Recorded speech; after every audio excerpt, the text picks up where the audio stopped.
aux couches superficielles hein, de la tour. Bah là j'ai quand même creusé en gros 30 cm et là pour l'instant on n'a que des racines. Et quelle est la profondeur à peu près là alors bah là on a plus de 2 mètres. Ah, oui, ah donc au fond c'est vieux. Donc c'est sûr qu'on... Sachant que dans les encyclopédies, ils disent à peu près 1 cm par siècle, quoi. Il faut l'avoir en tête aussi quand on l'utilise dans son jardin, qu'il faut essayer d'en utiliser un minimum parce que ça n'est pas une ressource qui va se faire très très vite. Hein. Donc c'est un produit qui est rare. Aux portes du sud de la France, entre Gascogne et Languedoc, bastides et châteaux dominent chaque vallée.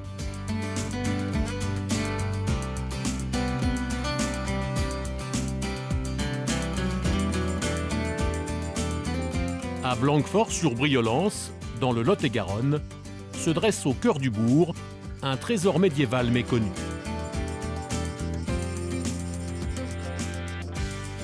Jamais abandonné depuis le XIIIe siècle, il est aujourd'hui la propriété d'un couple de passionnés.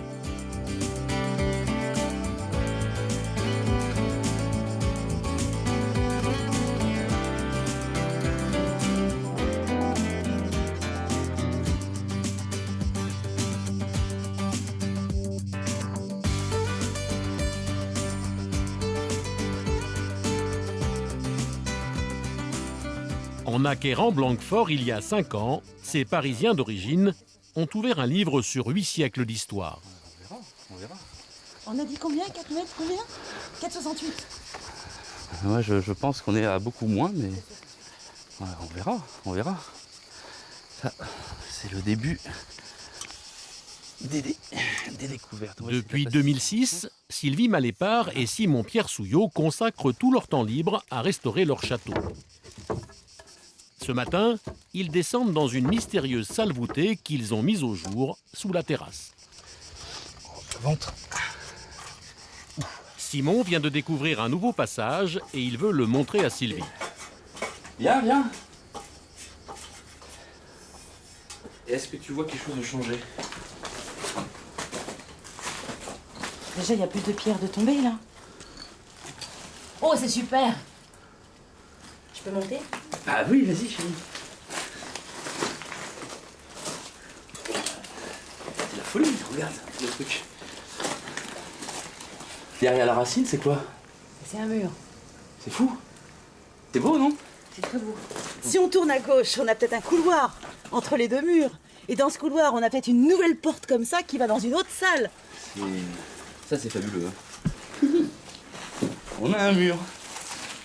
Donc il y a toute une salle derrière. Ah, t'as une salle encore derrière. C'est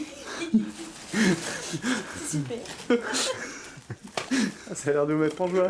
Ah ouais, là, c'est le... On avait un trou, et puis clac, on a un mur, c'est la folie, quoi. C'est génial.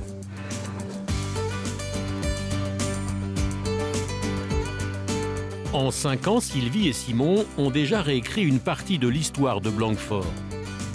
En nettoyant les remparts du château, ils ont trouvé les traces d'un village qui l'entourait au Moyen-Âge. En vidant l'intérieur du donjon, ils ont découvert des vestiges de maisons de chevaliers. Mais le château sait aussi protéger ses secrets. Comme la tour ronde, bâtie au XVe siècle, et la salle voûtée sous l'actuelle terrasse. Tout le monde pense, quand on a un château, le trésor, découvrir des pièces, etc. Non, le vrai trésor, c'est de se dire, on a acheté un bâtiment, on a visité, on a acheté une 2 chevaux, et finalement on découvre que sous la 2 chevaux, il y a une Rolls. C'est un peu là l'idée, on découvre qu'il y a encore d'autres découvertes à faire. On rentre dans le cœur du château, et plus on descend, plus il y a des salles, et il y a des...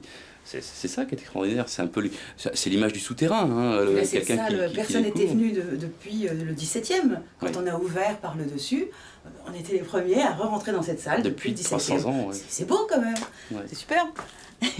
Mais là, clairement, on a une autre salle, on a un autre bâtiment. Et donc on va pouvoir encore aller, je ne sais où, mais on va aller très loin. Est-ce que c'est le puits? Est-ce que c'est un escalier? Est-ce qu'on va trouver une cheminée? Est-ce qu'on va trouver une autre salle voûtée? Est-ce que on va descendre et arriver à une grotte? Et des années de travaux en plus aussi. Là, le 13e mois, il est parti pour simplement enlever la terre. Bon, le cadenas, ton sac Vuitton, je crois, cet hiver, ça va être une pelle et des bottes. Puis-je avoir un petit coup de main, madame? Pour en savoir plus sur cette nouvelle énigme, le couple a prévu de faire appel à un archéologue. Voilà. Merci. En attendant, il nous convie de l'autre côté de la vallée, là où tout a commencé. Sylvie est hôtesse de l'air, Simon est cadre dans la même compagnie aérienne. Il y a 5 ans, c'est par hasard qu'il découvre Blanquefort. À l'époque, il possède déjà près d'Agen une seigneurie qu'ils viennent tout juste de restaurer. Et c'est d'ici, du haut de ce coteau, qu'ils voient leur nouveau château pour la première fois. Là.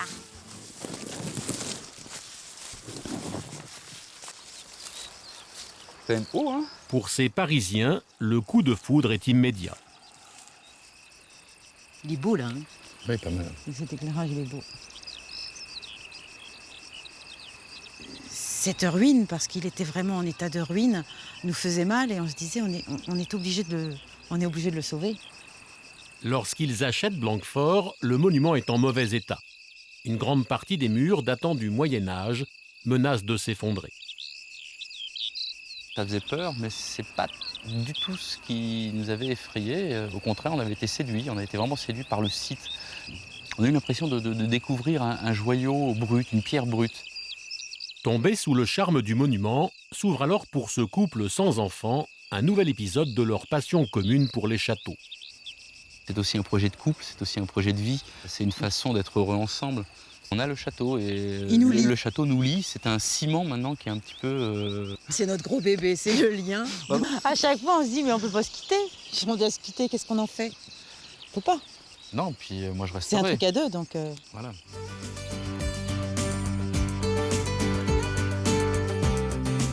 Cette année, pour la première fois, ils ont décidé de solliciter l'aide des habitants de Blanquefort pour les aider à déblayer l'une des tours.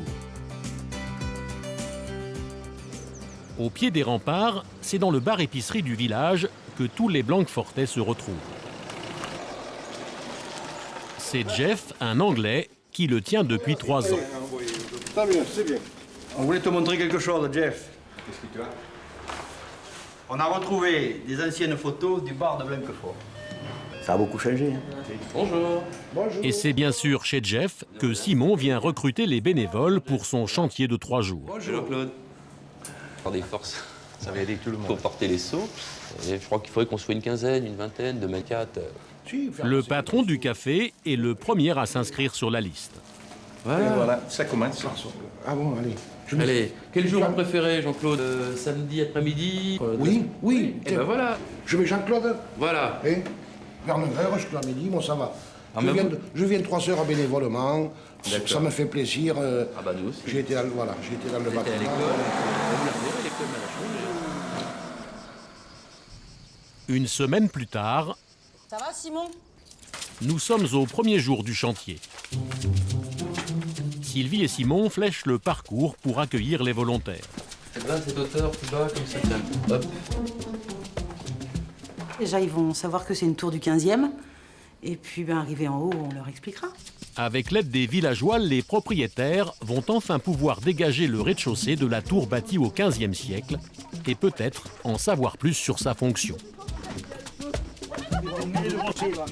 Ils sont une trentaine de bénévoles à avoir répondu à l'appel.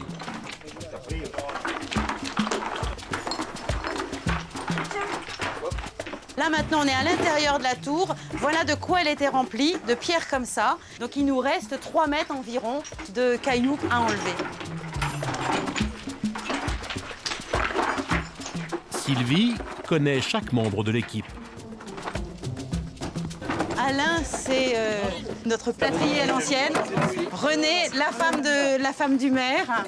Martine, la femme de Jean-Claude, le mécano. Thaïs, que j'ai connue hier, une Anglaise qui a racheté des chambres d'hôtes à côté. Eliane, la femme du plâtrier, Christian, notre proche voisin, qui est toujours là pour nous rendre service, Marine, la fille de Jean-Claude, Catou, voisine en bas de Lancourt, Blanquefort, Michel, Jean-Claude qui habite le bourg et Thierry qui habite le bourg. Ben, le château, c'est un peu notre château. Hein. Voilà, c'est ce que je disais. Et il est là au-dessus. Oui, oui. Le matin, on se lève, on regarde quoi? Le château. C'est instinctif, quoi.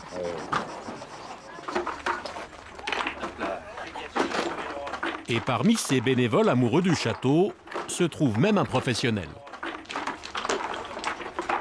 Thierry, on ne le connaissait pas. Et Thierry, il est maçon de métier. Donc, je pense que toute la journée, il manie de la pierre et il est venu pour faire partie du chantier bénévole sur les temps libres alors qu'il ne nous connaît pas. C'est un monument historique.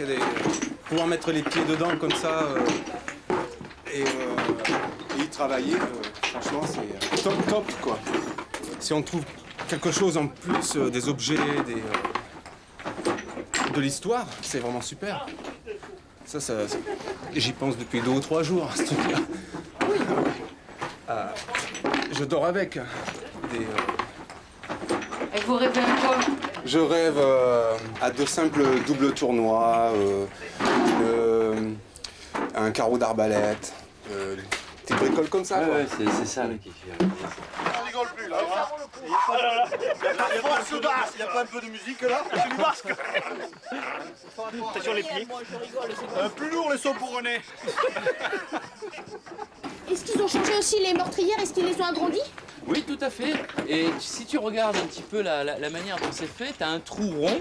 Dans la tour, Simon a fait la connaissance de Clément, 14 ans. Qui permet de tirer également à l'arc. Pour ce jeune passionné d'histoire, le chantier se transforme en cours de travaux pratiques. Très grande précision. Que s'ils changeaient tout, ils pouvaient plus du tout utiliser les autres armes et ils étaient pris s'ils avaient plus de poudre. Et oui, bah tu connais bien les châteaux forts. Bon, je m'intéresse un peu à tout, alors par-ci, par-là. Et tu viens ici, tu viens de... Oui, avec mon frère. On n'habite pas très loin et on connaît quelqu'un dans le village. Il nous a prévenus et nous, tout de suite, on a accepté. Pourquoi? Parce que on s'intéresse un peu à tout. Alors, bien dans un monument historique, un château qui est privé, donc on ne peut pas le visiter normalement, c'est quelque chose d'intéressant.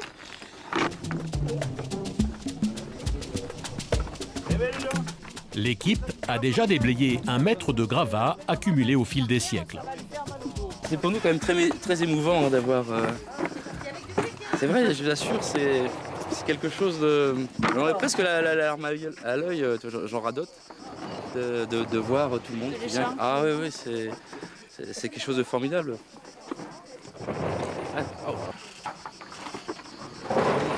C'est la fin de la première journée de travail.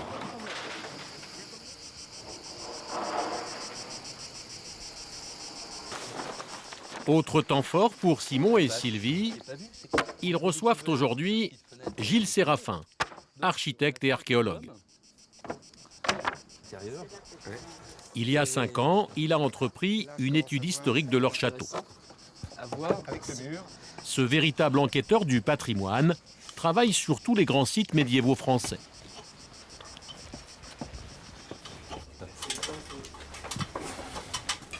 Et là, c'est la porte. Alors, qu'on vous explique, Gilles. Sylvie et Simon veulent lui montrer la mystérieuse salle voûtée qu'ils ont découverte sous la terrasse. Oui, j'essaye de comprendre, mais je commence à comprendre. Oui. Voilà, et on tombe sur ça, là. Ah oui, il y a un couloir. J'avais imaginé une salle plus large par là, et pas de communication avec quoi que ce soit d'autre. Allez, alors là... Après la salle principale, Gilles inspecte cette ouverture derrière laquelle le couple pense avoir trouvé un couloir. Ça devient vraiment intéressant. Donc là, l'hypothèse, effectivement, moi je crois que c'est vraiment un escalier. Ouais. Ouais. Donc je me demande si là, c'est pas la prison. C'est pas la prison. C'est pas l'endroit où on détient une des richesses, un des trésors du château, c'est-à-dire le prisonnier, donc la rançon. Oui. On dirait presque une enquête.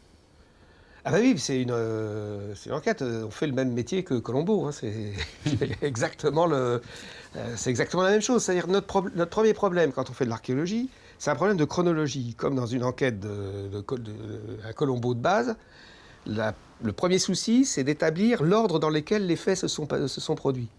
La vraie différence entre l'archéologie et Colombo, c'est qu'on ne trouve pas toujours l'assassin quand on est archéologue. À la fin du Colombo, on a le coupable. Grâce à Gilles Séraphin, le château continue à livrer ses secrets.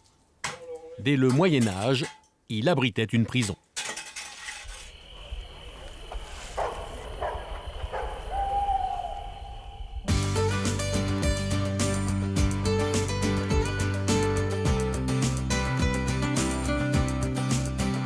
Depuis qu'il a racheté Blanquefort, Simon sillonne les routes à la découverte des monuments du Lot-et-Garonne pour percer les mystères de son propre château.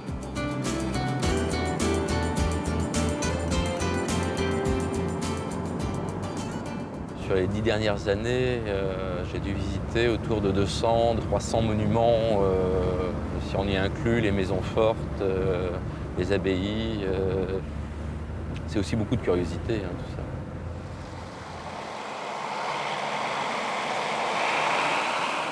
Ce matin, Stéphane Touin, architecte en chef des monuments historiques, l'accompagne dans son périple. Depuis 10 ans, c'est lui qui dirige toutes les campagnes de restauration dans le département. Il y a plusieurs catégories, disons, dans les propriétaires, mais il y a une catégorie assez limitée de propriétaires passionnés et connaisseurs. Et effectivement, Simon-Pierre fait partie de cette catégorie. Voilà. Aujourd'hui, l'architecte emmène Simon à 10 km de Blanquefort pour une visite privée du plus beau monument de la région.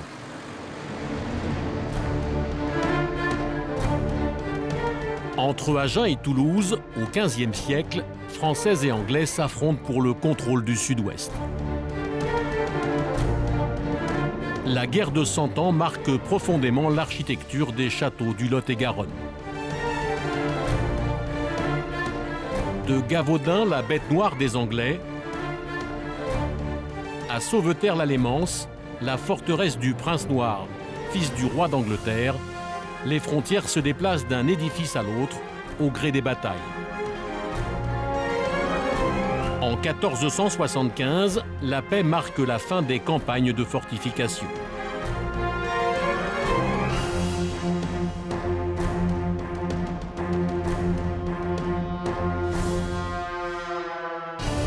C'est le moment que choisit Béranger de Roquefeuille, l'un des plus puissants seigneurs du Midi, pour faire ériger à Bonaguil le château de ses rêves. Considéré comme le plus bel ensemble médiéval de France,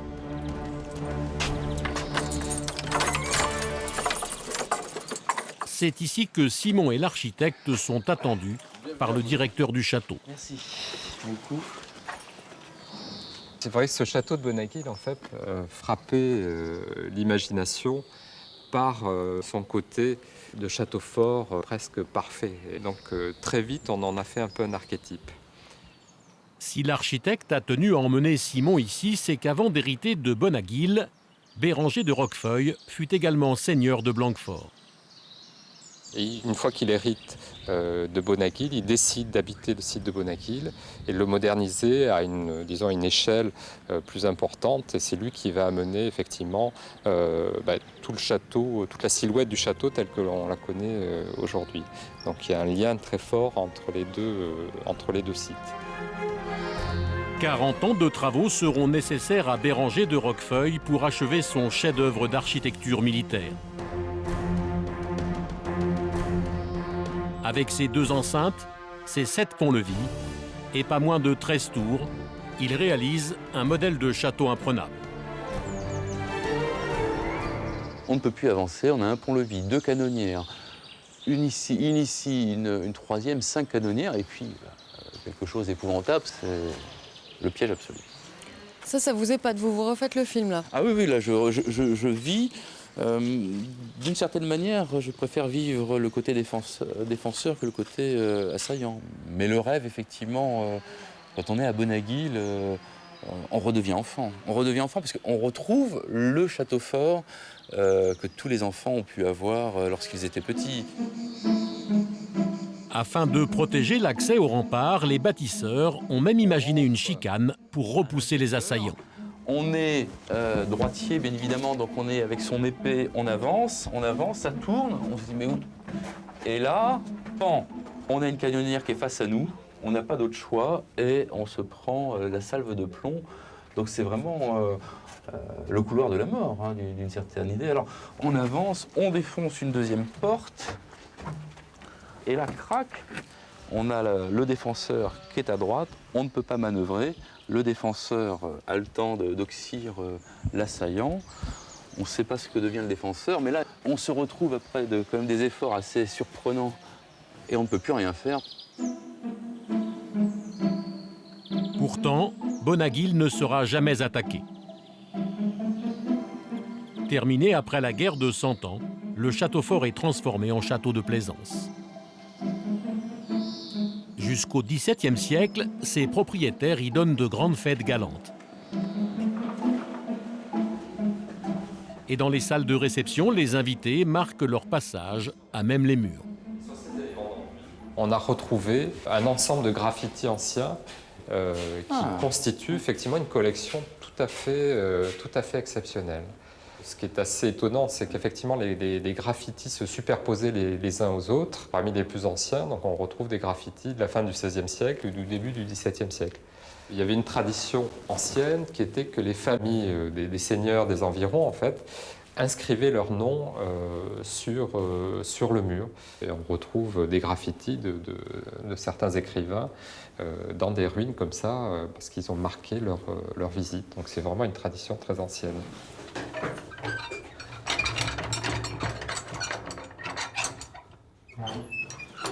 Dernier point de vue, en haut du donjon. L'architecte veut faire découvrir à Simon les ruines des toits détruits à la Révolution. On aperçoit très bien la partie haute de la grosse tour, avec le chemin de ronde là aussi qui a été protégé par une couverture en plomb. Et après, il faut imaginer donc, les couvertures du château qui étaient certainement en lauze. Des toitures identiques à celles qui recouvraient le donjon de son propre château. Bonaguil me fait rêver, me permet, tel que je le vois, de m'endormir le soir en pensant à ce que pouvait être Blanquefort et en pensant à ce qu'on va peut-être pouvoir faire de Blanquefort. Nous quittons Bonaguil et sa forteresse pour Blanquefort, au cœur de la vallée de la Lémance.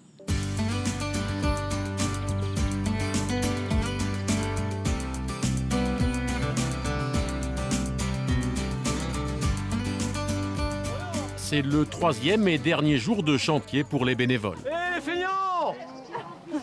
En Angleterre, c'est toujours plus vite que ça. En Angleterre, bah, oui, mais c'est les Anglais qui sont dans la tour, là. Les Anglais qui creusent.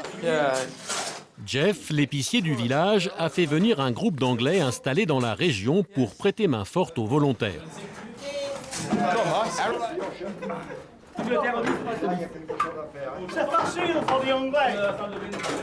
Harry, faster, faster, faster.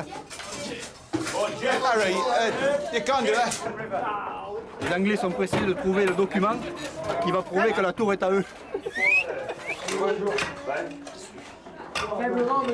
Sous le contrôle de Simon, Clément, le jeune passionné d'histoire, dégage la dernière canonnière. On avance, on a le rocher. 1, 2. Regardez, on a découvert 1, 2, 3 archères. 1, 2, 3. C'est extraordinaire, hein. Vous avez embarqué tout le monde. C'est tout le monde qui nous a embarqués. On est tous dans la même histoire. C'est ça qui est intéressant, c'est qu'on est tous ensemble. Yes. Alors que la tour du XVe siècle est presque totalement vidée, Sylvie profite de la présence des villageois pour en savoir plus sur la partie la plus récente de son château. Ah oui, entre les deux fenêtres. Parmi les bénévoles, Jackie et Michel ont fréquenté l'édifice lorsqu'il abritait encore l'école du village dans les années 50. Et alors là, vous êtes où sur les photos? Là, je suis là. Et moi, je suis, tu vois, ici, là. Ouais, le petit blondinet, là. Sylvie aimerait connaître les secrets des deux anciens élèves. Alors, ici, bon, c'était l'entrée. Et là-haut, il y avait la mairie. Hein. D'accord. C'est ici, dans l'actuel salon, que Jackie et Michel allaient en classe. Ça, c'est la cheminée, c'est Alors ici, il y avait l'estrade, le tableau. Tableau ici, ouais, à l'estrade. Alors la petite punition, oui, c'était là, dans le placard. Ça, c'est un placard. Là, oui, voilà, là, la petite punition. Mais il y avait surtout la grande punition. Voilà. Là, les choses deviennent plus sérieuses. Donc. Oh là là, et Michel, regarde. Ah oui, normalement on devait descendre, mais moi je me mettais derrière la porte. Ben oui, il y avait des rats, hein. Oh là là, là il n'y a plus de rats. On passe devant. Allez-y. Allez, vas-y. Oh, coquin de sort, dis donc, Michel. Oui, là. Eh. Oh, yo, yo, yo, yo.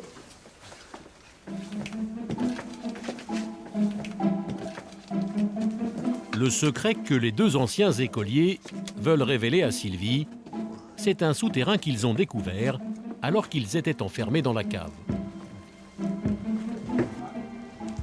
C'est là qu'on est rentré. C'est là qu'on est rentré. On a marché un moment, et puis après, on est passé effectivement dans ce trou, et après on est arrivé devant un mur.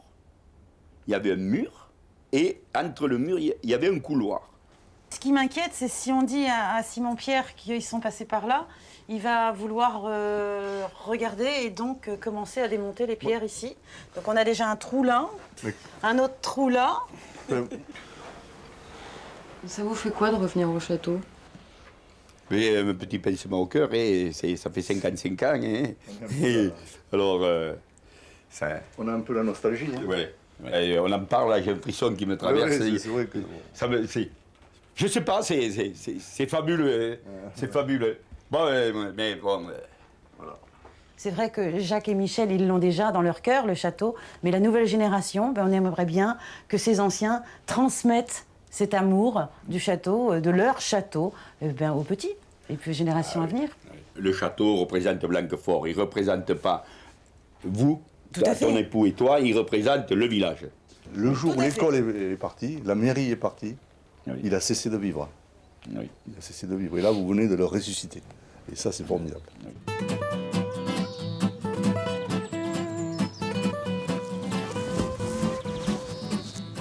Au pied du château, Jeff organise le repas pour la fête de fin de chantier.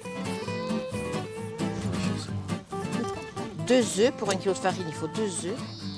Il a fait appel à une Blanquefortaise, Gisèle Champaille, pour confectionner une pâtisserie traditionnelle de la région, la tourtière aux pommes.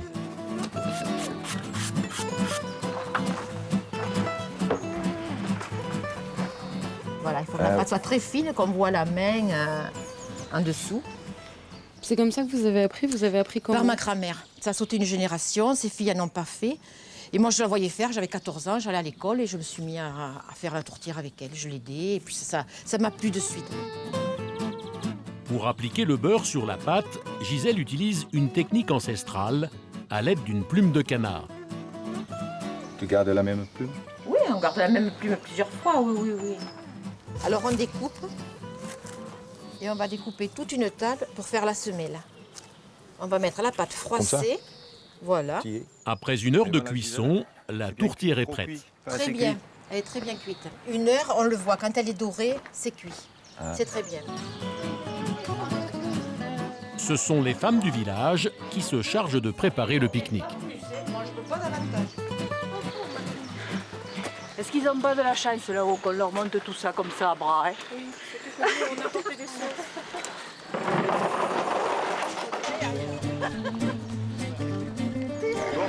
Parce qu'il y a des clients dans dedans, ils vont vider les fûts. Sylvie et Simon ont réussi leur pari. Tout le village a rendez-vous pour déjeuner dans la cour du château. Voilà. Tu sais que le prochain dimanche c'est sur la liste du pique-nique. Je savais pas que vous étiez une famille nombreuse. La preuve, c'est bien la preuve que c'est le château du village. Je crois que l'objectif qu'on s'était donné de remettre le château au cœur du village et dans le cœur des villageois est en partie réussi, je pense. C'est les propriétaires du château de Blanquefort, un petit peu comme nous. Je pense qu'on a trouvé les amis du château et puis des gens qui ont les mêmes valeurs que nous, qui sont attachés à leur patrimoine. Comment les seaux à béton? Les choses le seau. Après le repas, les volontaires se retrouvent sur la place de Blanquefort pour la photo souvenir.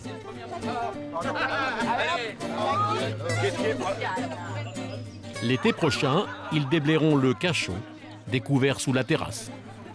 Pour tous les bénévoles du sentier, hip hip hip! Ouais! Pour les Anglais, hip hip hip! Ouais! Hip hip hip!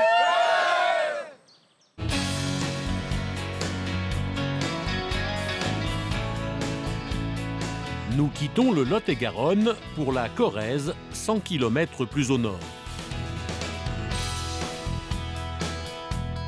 Frontière entre les volcans d'Auvergne à l'est et le Périgord à l'ouest, ce territoire peu habité possède une richesse architecturale exceptionnelle.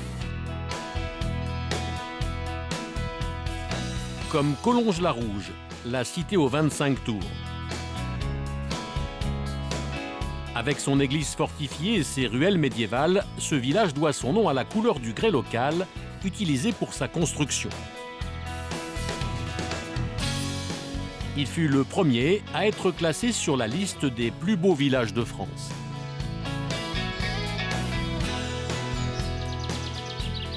Ou caché dans les méandres de la Dordogne, Beaulieu. Fondée au IXe siècle, on l'appelle la Riviera Limousine.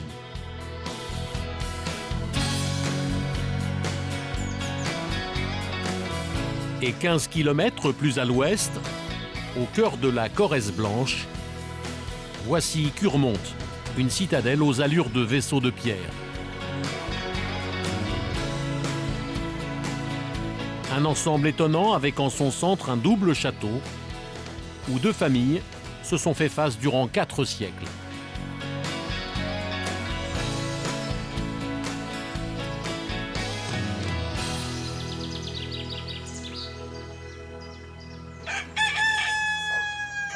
Parmi ces trésors, au nord de Brive-la-Gaillarde, surplombant la vallée de la Corrèze, Aubazine.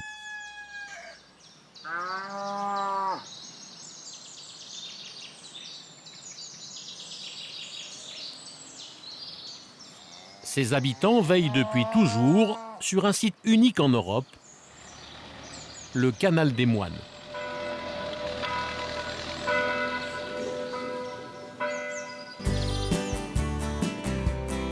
Aux portes du village, sur plus d'1,5 km, se dresse à flanc de colline un ouvrage d'art remarquable, une adduction d'eau, bâtie par des religieux. C'est au XIIe siècle que les cisterciens décident de détourner le cours de la rivière la plus proche pour alimenter en eau l'abbaye d'Aubazine. Entretenu durant 7 siècles, ce monument historique a pourtant failli disparaître après le départ progressif des moines et le lent travail de l'érosion.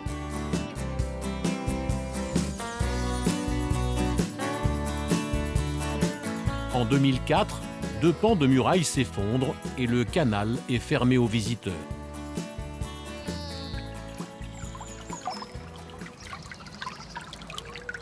Ce matin, à 2 semaines de sa réouverture au public, l'architecte en chef des monuments historiques qui a dirigé la remise en état du site fait sa dernière visite de chantier. Pour Stéphane Manchoulescu, c'est la fin d'un travail hors norme. C'est vertigineux, je pense que c'est... Et on imagine qu'ils ont construit ça avec très peu d'échafaudage et des choses très simples, un échafaudage en bois suspendu ou des choses très rudimentaires et avec très peu d'outils.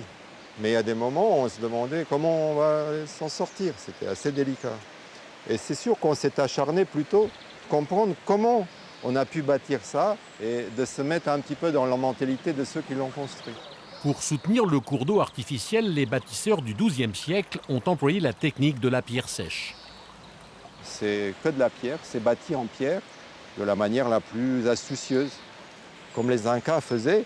Et on a mis beaucoup de temps avec les moyens d'aujourd'hui. Mais on a pu construire très proche de ce qu'il y avait. L'autre mystère, c'est que le canal n'a pas d'étanchéité, ce qu'on appelle de nos jours. C'est un canal, donc on a de l'eau qui coule en permanence sur un mur en pierre sèche, donc sur une vraie passoire. Et c'est ça qui est extraordinaire. Il y a 900 ans, pour assurer une étanchéité parfaite, les moines ont simplement utilisé du sable. Alors bon, comment on fait les moines pour savoir comment certains sables mis ensemble, avec la présence de l'eau, constitue quelque chose qui est presque étanche. Ça fait une masse. Donc c'est un phénomène, je dirais qu'ils ont réalisé de manière empirique et nous, on a fait pareil. Les restaurateurs ont dû retrouver les savoir-faire des anciens et partager avec eux les dangers d'un tel chantier. Il y a 3 ans, un échafaudage s'est effondré, heureusement de nuit. On a retrouvé les morceaux d'échafaudage 60 mètres plus loin dans le ravin avec des morceaux de ferraille tordus comme la paille. On a fait un travail à la limite de la prudence, mais en même temps, les moines, ils n'avaient pas d'échafaudage métallique dernière cri, ils n'avaient pas d'ingénieurs, ils n'avaient pas fait d'études géotechniques, ni d'autres études. Et pourtant, ils ont dû se faire ramasser aussi des morceaux de mur comme ça sur eux. On a essayé de faire aussi bien qu'eux. Avec le travail des restaurateurs, cet ouvrage unique peut de nouveau alimenter en eau l'abbaye d'Aubazine. Si les moines ont imaginé ce canal, c'est parce que ce chef-d'œuvre d'architecture cistercienne du XIIe siècle est bâti en altitude, loin d'une source.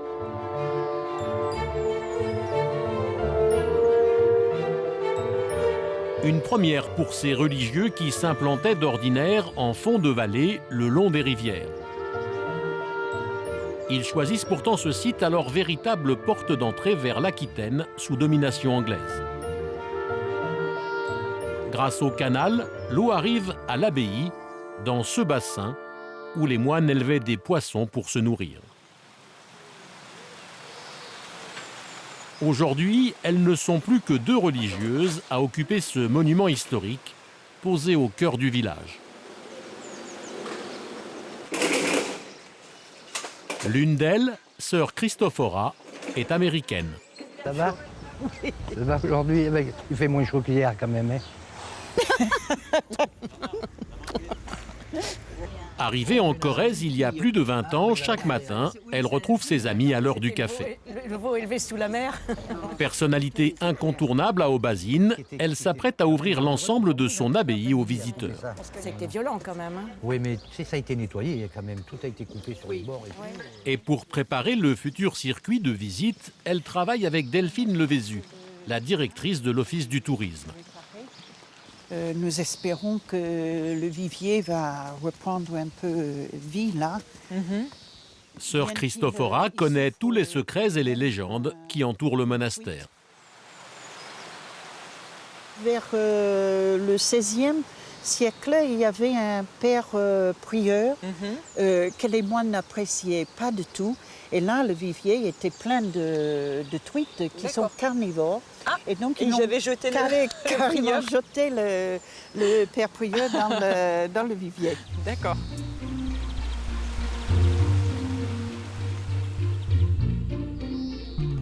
Au XVIIe siècle, près de 300 religieux vivent ici. Pour les loger, des moines bâtisseurs venus de Bourgogne agrandissent le dortoir.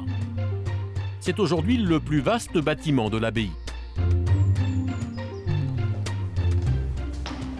Bon, ça c'était le dortoir des moines. Et c'est ici que sœur Christophora veut faire découvrir un épisode moins connu de l'histoire d'Aubazine. Là, on entre vraiment dans les coulisses de l'abbaye.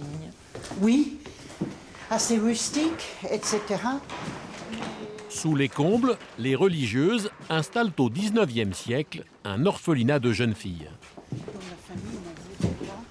Je découvre et je suis émerveillée d'arriver dans ces coulisses en fait, de l'abbaye, parce que moi je m'étais jusqu'à présent arrêtée juste à l'étage du dortoir des moines, et toi à l'étage du XIIe siècle, et j'avais jamais visité les parties privées, on va dire, de l'abbaye. Une personnalité célèbre passe 6 ans de sa vie dans cet univers rigoureux. Coco Chanel. La future créatrice de mode y est abandonnée par son père à l'âge de 12 ans avec sa petite sœur. Les sœurs leur apprenaient un métier.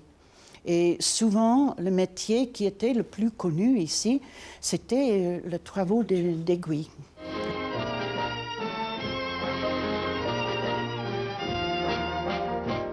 Au cœur même de la capitale, Mademoiselle Chanel préside aux destinées d'une de ces maisons qui ont fait le renom de la mode française. Dans son bureau, la grande couturière ébauche ses différents modèles et prépare minutieusement leur réalisation. Les décors géométriques et austères de l'abbaye auraient inspiré Coco Chanel, qui révolutionne le monde de la mode avec ses lignes sobres et pures.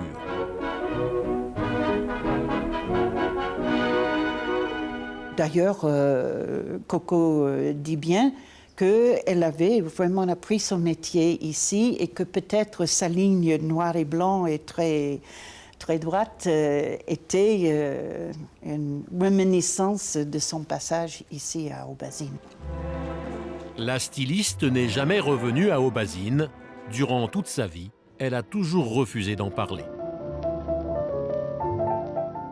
C'était un souvenir douloureux, cet abandon du père. Mais en fin de compte, on dit que certains parfums portent le numéro qu'elle aura porté sur ses vêtements. Donc elle a été certainement très, très marquée. Après les dortoirs, sœurs Christophora et Delphine veulent aussi dévoiler l'abbatiale sous un nouveau jour. Un lieu que fréquentait souvent la jeune Gabrielle Chanel. C'est quand même une des plus pures manifestations de l'architecture cistercienne. La créatrice a bien connu cette architecture austère, ce que les historiens appellent la grisaille cistercienne. Elle s'est peut-être même inspirée des décors de ses vitraux du XIIe siècle. Ces entrelacs, ces cordages entrelacés ressemblent étrangement au sigle qu'elle a choisi avec les deux C entrelacés. On peut imaginer que ces vitraux a peut-être beaucoup les regarder parce qu'elle passait beaucoup de temps aussi dans l'église, les petites orphelines, elles allaient à la messe très souvent, et à beaucoup les regarder, mais peut-être que c'est une image et des symboles qui sont ancrés dans sa tête et qui après, naturellement, sont ressortis au niveau de ses créations.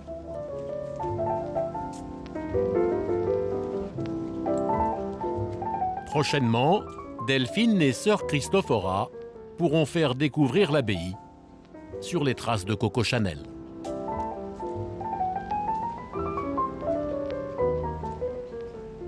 En attendant, retour sur le canal des Moines. Demain, le lieu sera rouvert au public, une première depuis 7 ans.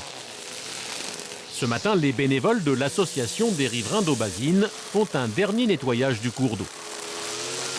Créé il y a plus de 120 ans par des habitants de la région, c'est ce groupe de Corréziens qui a alerté les autorités et déclenché les travaux de restauration. Au pied de la muraille, Noël Tassin débroussaille pour protéger le mur de soutènement. Natif d'Aubazine et kinésithérapeute en Dordogne, il vient régulièrement entretenir le canal. Tu vois, là, on découvre le rocher. Alors, je vais essayer de pas... Son fils Thibault l'accompagne chaque été depuis l'enfance. Voilà, le mur est appuyé dessus. Et il faut faire attention à la base. Mais ce qu'il faut, c'est la dégager, sinon d'ici 2 ans, les ronces arriveront à l'arête du mur.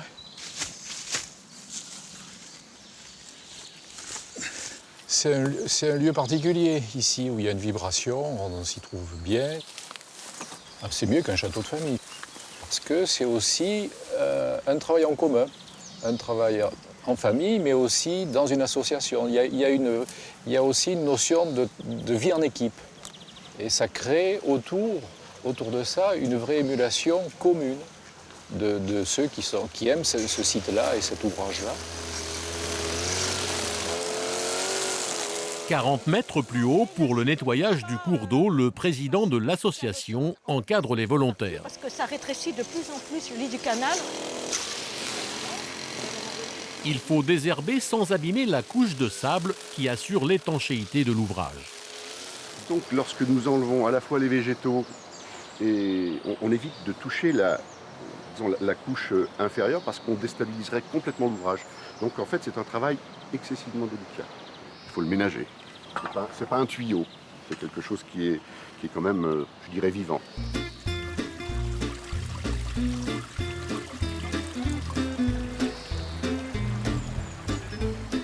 Le lendemain, après 7 ans d'attente, les premiers promeneurs se réapproprient enfin leur canal.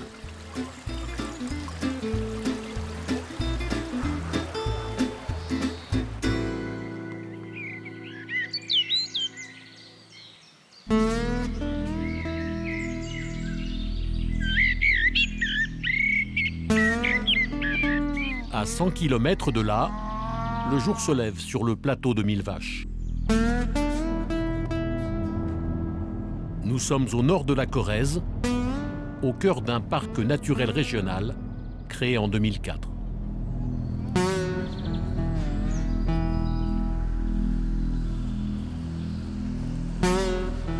On l'appelle la Patagonie française. Une équipe attend que la brume se lève pour décoller dans cette zone protégée.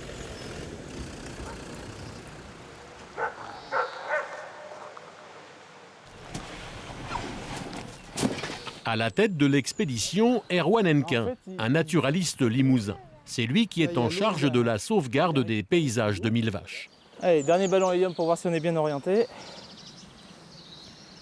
Donc si tu veux, on oriente la nacelle toujours dans le sens du vent pour éviter que le ballon se balade dans tous les sens. Ce matin, pour la première fois, Erwan va pouvoir survoler le territoire sur lequel il travaille.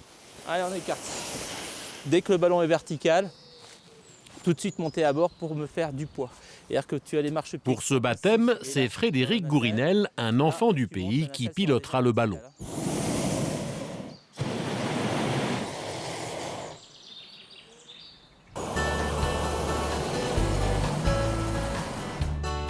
Et c'est parti pour 1 heure de vol.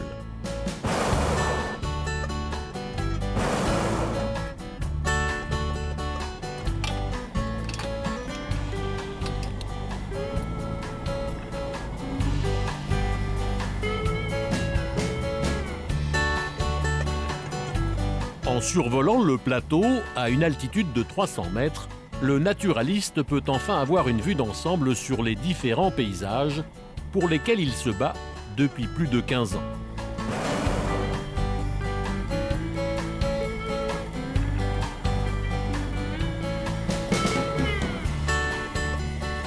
On voit tout, tous les milieux naturels. On a à la fois une hêtraie, les tourbières et puis les landes. Et aujourd'hui, ce qui caractérise aussi beaucoup le plateau de Millevaches, c'est des plantations de résineux. C'est pas pareil, hein, vu d'en haut. Ah oui, là c'est vraiment impressionnant. L'approche paysagère, c'est un petit peu plus facile de la voir là aujourd'hui que quand on est au sol, quoi. Puis là, c'est vrai que là, pour se rendre compte si ça marche ou si ça marche pas, ce qu'on fait, c'est bien. Ça serait intéressant d'avoir ces photos-là pour se rendre compte de est-ce qu'il n'y a pas des secteurs qui semblent intéressants et sur lesquels on n'a pas encore mis les pieds. Alors là, je vais remonter parce qu'on a du bétail. Dès le XIe siècle, les habitants donnent le nom de Millevaches au plateau, bien avant qu'il y ait de l'élevage. C'est Millevaqué, c'était parce que c'était vaqué en patois. Et vaqué, ça veut dire source, c'est bien ça, chef? C'est vaqué, c'est source? Vaqué ou vaca, d'ailleurs, je me demande, mais bon. Et quand on est en l'air, c'est là qu'on s'en rend vraiment compte, parce que chaque petite vallée a son cours d'eau. Ces 1000 sources sont la plus grande richesse de Millevaches. Un patrimoine naturel qui fait de ce territoire un gigantesque château d'eau.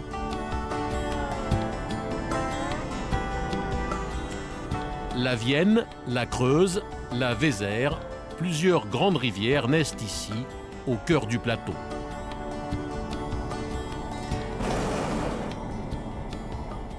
Là, le ruisseau là, qui méandre, il y a des gens qui ont jamais vu ça de toute leur vie, hein. Il y a des régions où les cours d'eau ils sont tout droits, hein.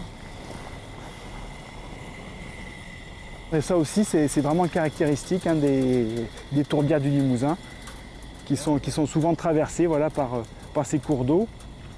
Bon, il y a des paysages, hein, qui sont photographiés par Yann Arthus Bertrand, hein. C'est pas mieux que ça, hein.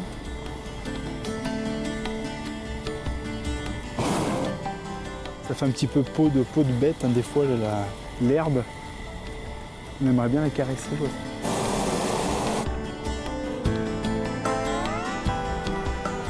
Dans sa montgolfière, Frédéric a parcouru toute la France. Ici, il retrouve l'émotion de ses premiers vols. Chaque fois que j'ai l'occasion de venir voler sur le plateau, ben, j'hésite pas. C'est vrai que c'est trop beau, ces mouvements, ces couleurs qu'on a en plus. On arrive au début de l'automne, ces couleurs et tout ça. Je vis quoi.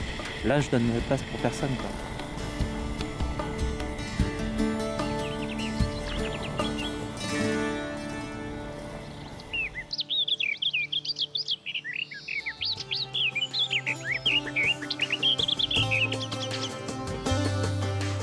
Le plateau de Mille Vaches est une mosaïque de paysages uniques.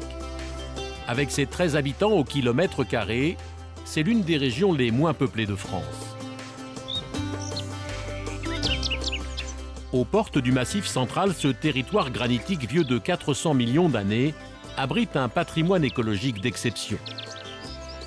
Un sanctuaire de 3000 km², un héritage que les défenseurs de ces paysages hors normes veulent transmettre aux plus jeunes.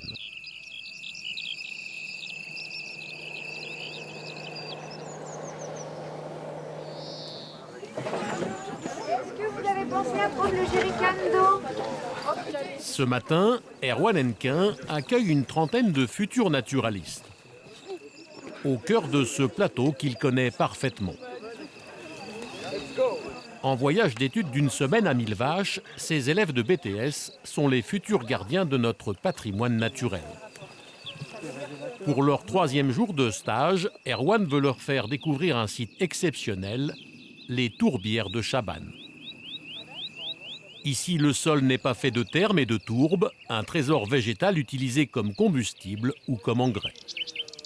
Donc là, on arrive seulement aux couches superficielles de la tourbe. Là, j'ai quand même creusé en gros 30 cm et là, pour l'instant, on n'a que des racines. Et quelle est la profondeur à peu près là alors? Là, on a plus de 2 mètres. Ah, oui, donc au fond, c'est vieux.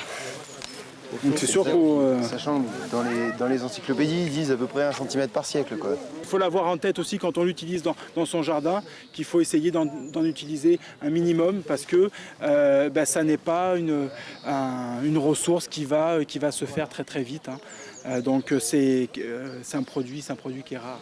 Allez, va jusqu'à 2 mètres. 2 mètres, ça va être compliqué. Pour la première fois, Marien, 19 ans, touche de près l'or noir végétal. Je gratte. Je me fais mordre. Non, je plaisante. Piranha.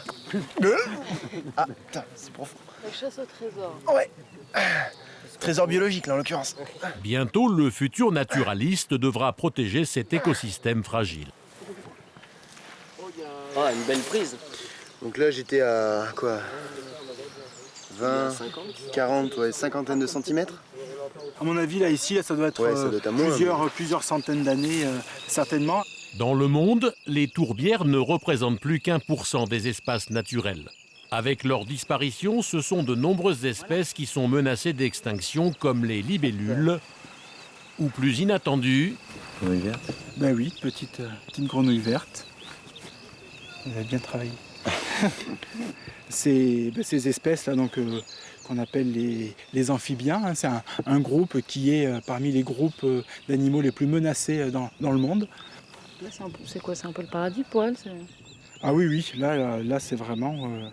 là, il n'y a aucun problème. Il y a le gîte, le couvert et toute l'année.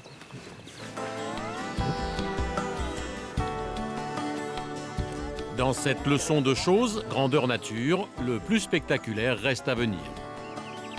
Ici, au fil des siècles, de la tourbe est remontée à la surface.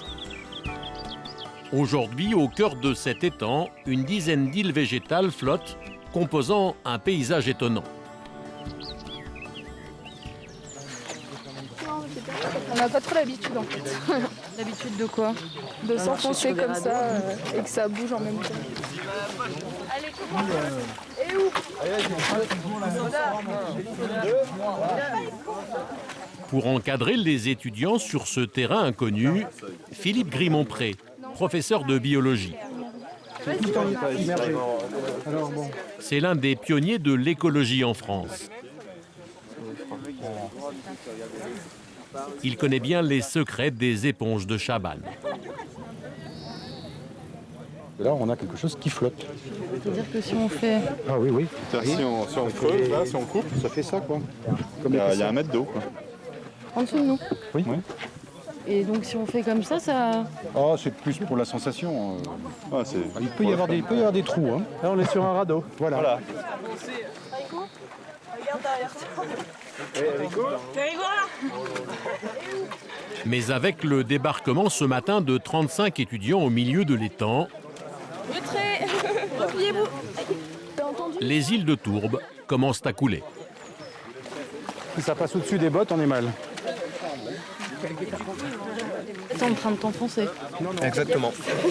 Je peux partir à tout moment. Là. On va reculer, sinon on va vraiment tomber. Oui, c'est partie du patrimoine. Ça a autant de valeur qu'une église du XIIe siècle. C'est même pire que ça, parce que là, on a une flore et une faune relictuelle qui datent de la dernière glaciation. C'est-à-dire il y a... 8 000 ans, 10 000 ans. Donc là, on a un héritage de 10 000 ans d'histoire naturelle. On va tout piétiner. Un peu plus loin, Erwan emmène les étudiants dans une réserve qu'il a créée il y a 6 ans pour protéger un autre trésor végétal. On a vu au milieu de la lande, là, entre les brins de calune, il y a une drôle de plante un petit peu verte et qui trace là, comme ça dans la lande. C'est une espèce qui est proche des fougères, hein, donc c'est pas une plante à fleurs. Cette drôle de plante, c'est le lycopode en massue, une espèce en voie de disparition en France. Il y a des brins à 3 massues. Voilà, il y a des brins à 2 massues. Pour leur faire découvrir la réalité de leur futur métier, Erwan demande aux élèves de compter cette plante rare. Il y a certainement beaucoup plus de jeunes qui ont cette envie de pouvoir, tout en travaillant, aussi assouvir une certaine passion et puis essayer d'avoir un rôle dans la préservation des grands équilibres écologiques. Et nous 13 ici. Ouais. 119 ici. 119. 44. Bon, bah, ça veut dire qu'il y en a quand même peut-être dans les 300 au moins, quoi. Sur quoi, 20 mètres carrés à peu près. Voilà, si on estime effectivement. 20 mètres carrés. Voilà, donc 20 mètres carrés. Bonne nouvelle, le naturaliste a réussi à sauver le lycopode dans cette zone protégée. C'est une plante qui est extrêmement modeste, qui n'est pas du tout spectaculaire. Donc voilà, c'est difficile de faire passer l'image de quelque chose d'exceptionnel dans le grand public. Comparé à un éléphant, c'est quelque chose qui est extrêmement précieux à conserver pour les générations futures. Dans quelques années, certains de ces futurs gardiens des paysages reviendront en Corrèze pour veiller sur les richesses naturelles des tourbières de Chabannes.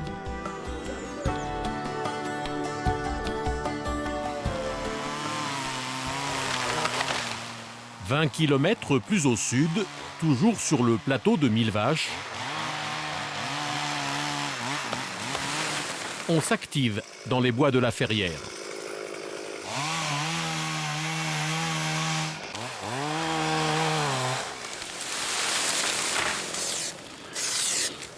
À mon avis, ça, il faut que ça tombe. Ici aussi, Erwan se bat pour protéger un écosystème rare. On est sur l'épaisseur du trait. Donc, on pouvait par exemple faire tomber une bonne partie des houes et faire une place par ici.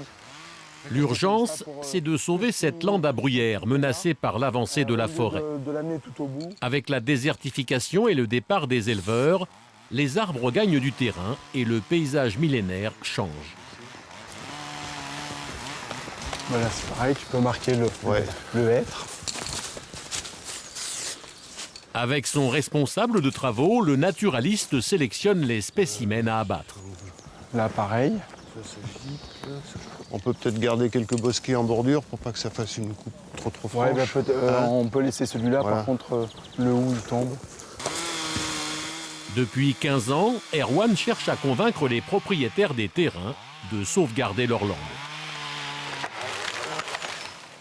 C'est des espaces qui étaient majoritaires au début du XXe siècle sur le secteur.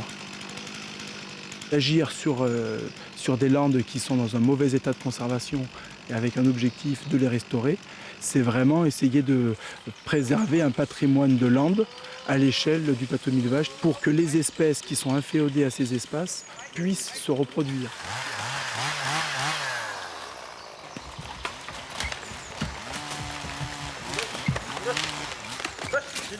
Et pour déblayer ce milieu fragile, le naturaliste privilégie une méthode écologique, le débardage avec des chevaux de labeur.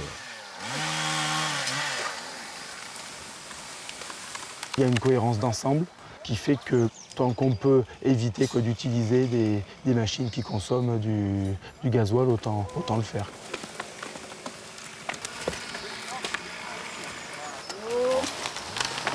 Erwan et ses équipes devront encore travailler 3 semaines à la ferrière pour restaurer ce paysage traditionnel.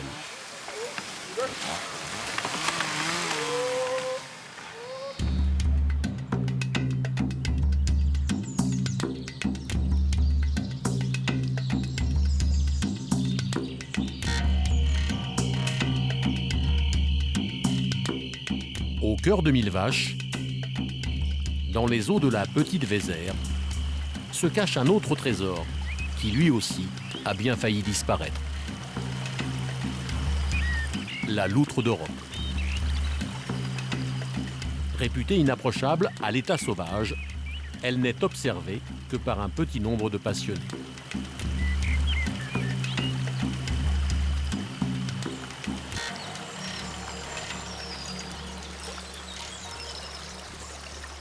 Parmi eux, Stéphane Raymond. Photographe amateur, il passe ses nuits en embuscade au bord de la rivière.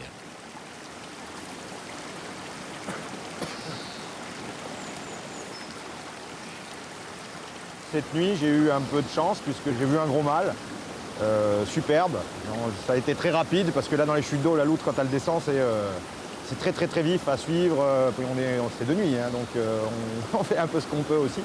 Mais en tout cas, peu importe les photos, à la limite, je dirais, les observations ont été fabuleuses.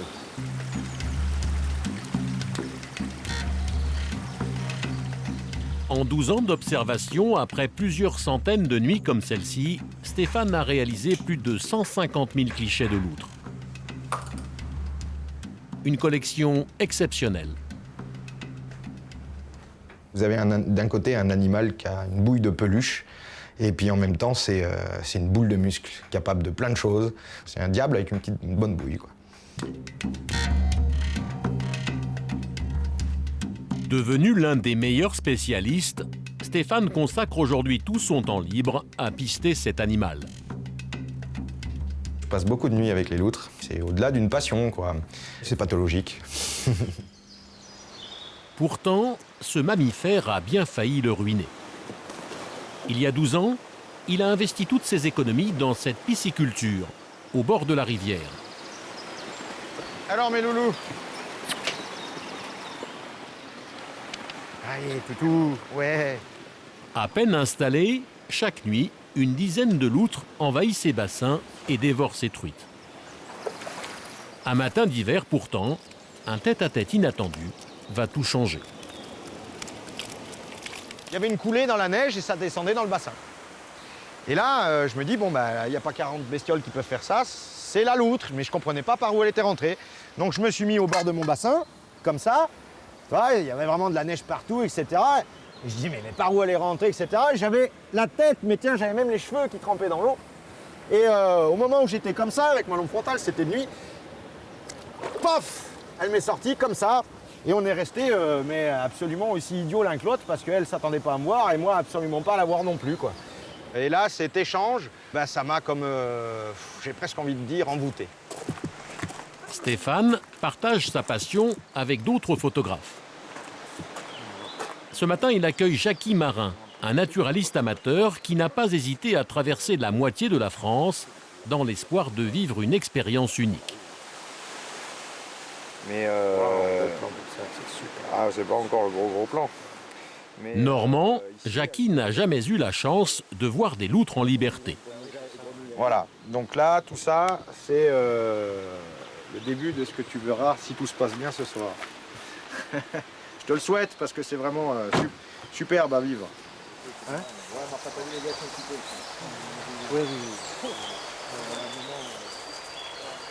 Avant de pouvoir faire des photos, Stéphane emmène Jackie au bord de la rivière pour s'assurer qu'une loutre est bien dans les parages. On devrait forcément trouver quelques signes d'activité.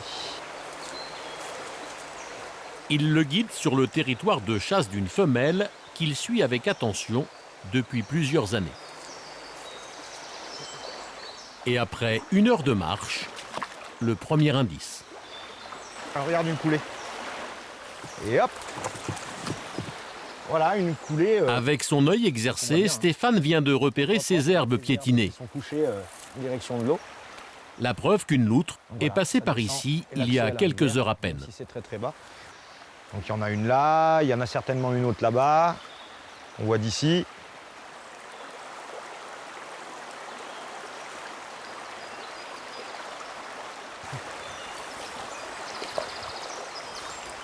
Deuxième indice, un peu plus haut, sur le lit de la rivière. Voilà, ça c'est une empreinte de loutre, bon elle n'est pas récente. Elle est bien sèche. Elle n'est pas récente. Mais voilà, mais ça sent encore. Donc tu dis qu'on l'a mouillant? Ah bah puis là, même encore sèche comme ça. Ah oui. Côté caillou, là où elle avait gardé son humidité, tu peux pas confondre. Donc ça c'est l'odeur, mais alors... Dans le jargon naturaliste, on appelle cela des épreintes.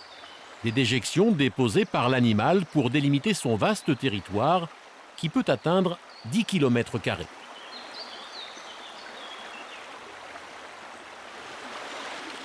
On voit bien que ça a plu, hein, c'est marqué. Mais c'est un peu plus loin, à 30 mètres de là, que les deux photographes font finalement leur plus belle découverte. Ah là, je vois quelque chose de sympa. Une belle empreinte. Ah oui, alors, extraordinaire. Voilà, toute Madame Loutre. Ça, c'est un passage de cette nuit. Elle est sortie de l'eau presque à la course. Les pattes avant ont à peine effleuré le petit tas de sable. Et là, par contre, ce qui est enfoncé, c'est celle-ci et celle-ci, qui sont les deux pattes arrière avec le talon. Et en fait, elle a chac. Elle est là. Hein, maintenant, il faut qu'elle passe à l'endroit où on va être. Oui, elle voyage. On n'est pas très loin de l'endroit où on va faire de l'affût cette nuit. Donc, elle est passée par là, c'est bien. Impeccable. Ça donne le moral pour veiller cette nuit. Il est 21h, Stéphane et Jackie prennent leur quartier sur la berge, dans cet affût.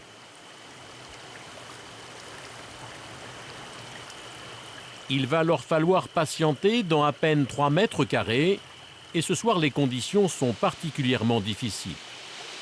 Avec la nuit, la température est tombée à 0 degré.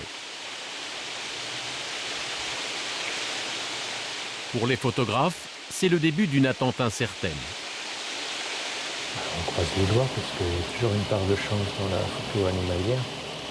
Il y a des données techniques qu'on ne maîtrise pas toujours parfaitement. Et puis il y a l'acteur, l'actrice en l'occurrence. Ils font ce qu'ils ont envie, ils sont très cabotins parfois.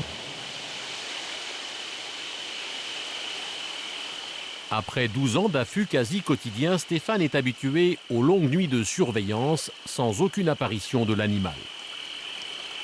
Ça fait partie du jeu et c'est aussi ça.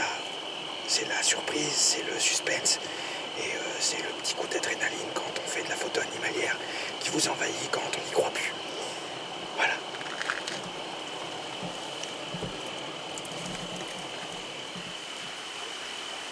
Coup de chance, ce soir après seulement 2 heures d'attente, attention, la voilà. Une loutre fait son apparition. Allez, super speed.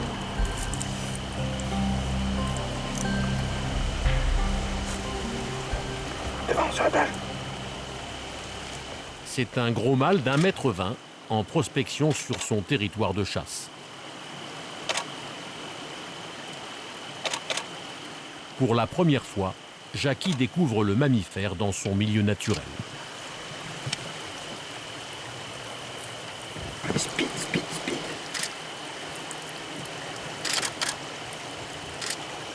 Surveille bien le trou, arrête de ressortir par là. La flamme.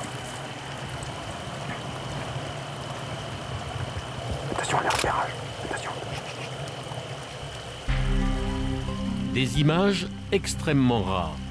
Sous nos yeux, cette loutre sauvage s'approche à 2 mètres de l'affût.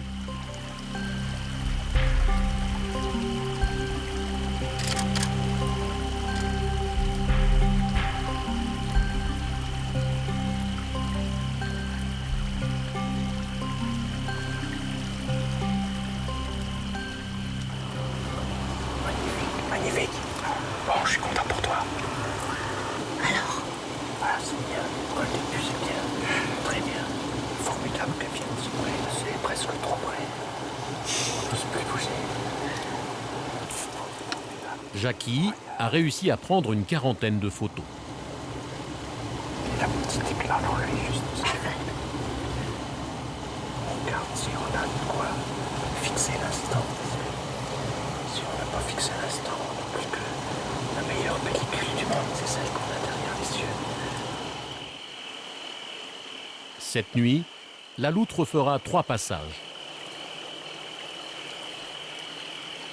Bonne nouvelle pour les passionnés, en 15 ans, le mammifère a réinvesti la majorité des cours d'eau du Limousin.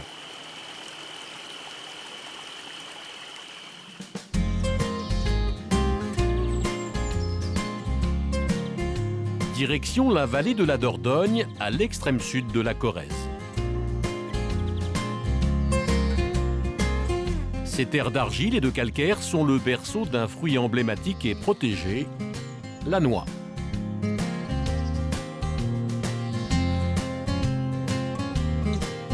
Depuis le Moyen-Âge, cette culture traditionnelle a fait vivre des générations de paysans corréziens.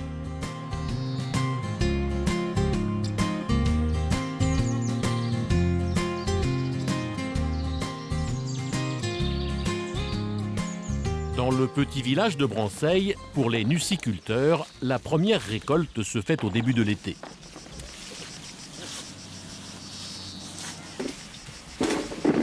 Cueillies à la main, les noix destinées à la fabrication de vin ou de liqueur sont encore vertes.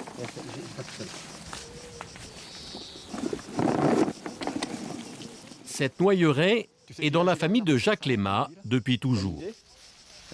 Ce matin, il enseigne le secret de cette tradition locale à Thibault, un jeune vacancier. C'est un arbre comme ça, là, il a 30 ans, environ.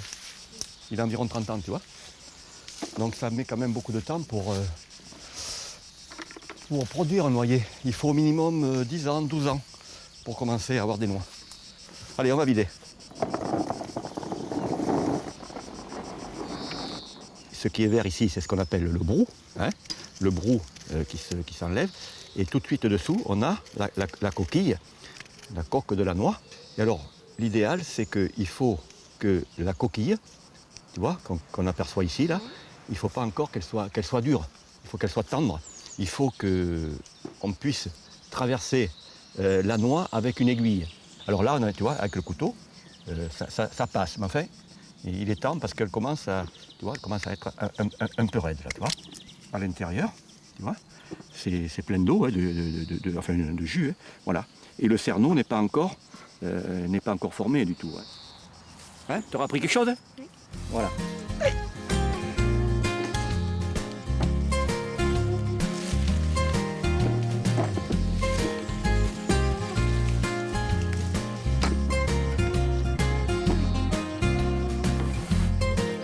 Dans la famille, c'est Philippe, le fils aîné, qui se charge de livrer les récoltes de noix.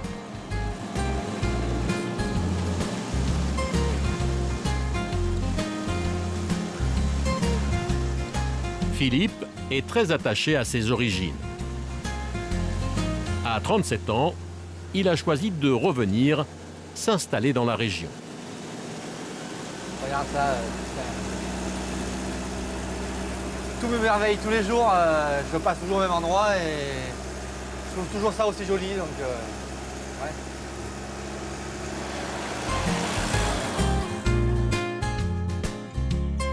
Aujourd'hui, il a rendez-vous à Brive-la-Gaillarde, la plus grande ville de Corrèze.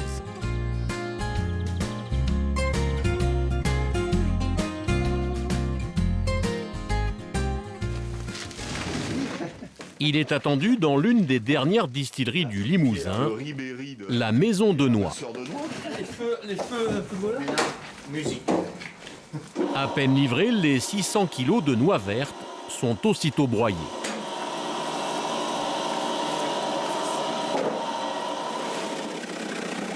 C'est l'aboutissement d'une année de travail. La récolte hier, le broyage aujourd'hui. On voit que le produit qui sort, il a une super belle couleur, jaune, vert, blanc. Il n'y a pas de noir dedans, donc c'est une façon saine. C'est pour ça qu'on travaille. Et puis quand vous allez voir ce qui va couler derrière, c'est encore plus exaltant. Le vrai trésor, le voici. On l'appelle l'or vert, un jus très concentré et fortement parfumé.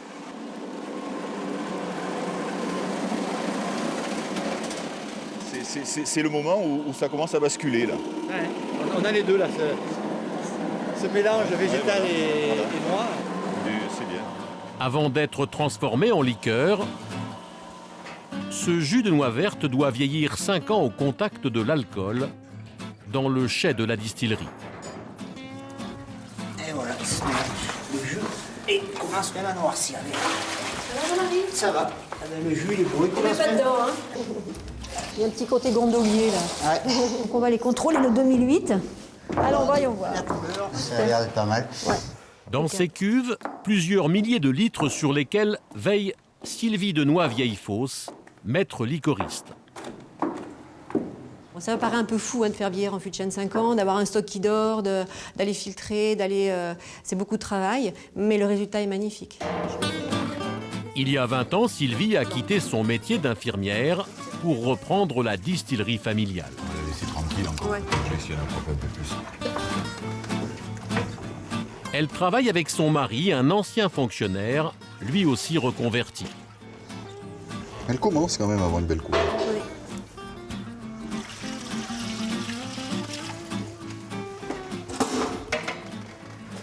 Ici, on fabrique une quinzaine de liqueurs différentes à base de fruits et d'herbes depuis 172 ans.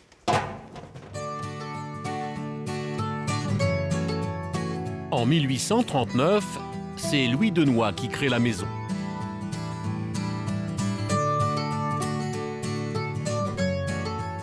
Puis elle est reprise par son fils unique, Élie, au début des années 20.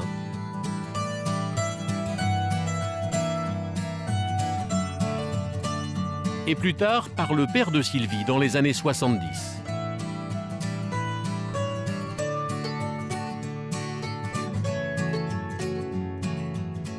Aujourd'hui, c'est le même foyer au charbon qu'elle allume lorsqu'elle s'apprête à distiller.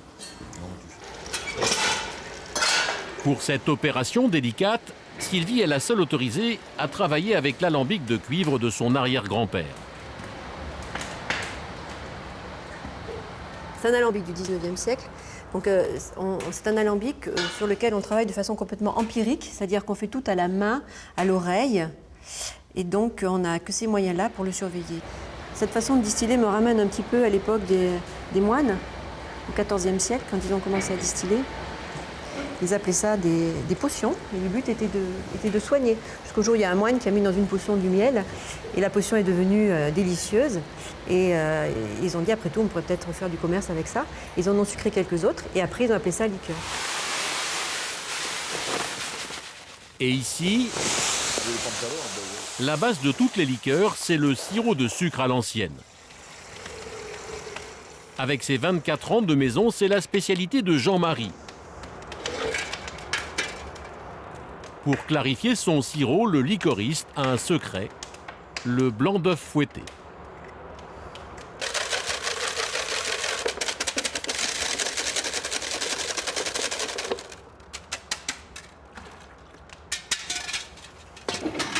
Cette technique ancestrale lui permet de récupérer les impuretés du sucre.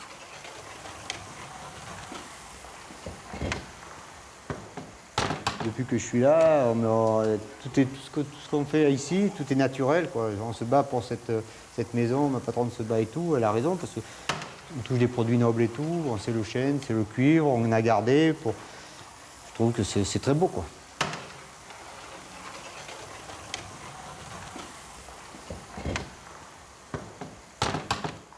Quand on était enfant, ben, on faisait ça. Le genre de meringue. Ça, c'est un petit goût de meringue. Ça fait partie des souvenirs de mon enfance. Quand on passait dans la distillerie, on fabriquait du sirop de sucre, on allait tous goûter un petit peu cette écume du sirop. On venait s'amuser quand on était petits. Et bon, ça faisait hurler mon grand-père qui avait toujours peur qu'on ouvre un robinet ou qu'on goûte de l'alcool. Il y en a qui ont leur petite Madeleine de Proust. Moi, je vis ça tous les jours, donc c'est quand même merveilleux, c'est un privilège. Donc ça vous porte, ça. 4 heures plus tard, le sirop de Jean-Marie est prêt.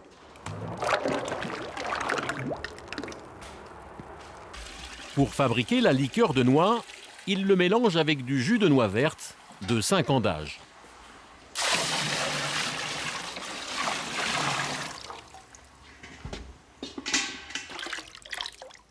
Pendant ce temps, à l'autre bout de l'atelier, l'alambic des ancêtres de Sylvie commence à monter en température.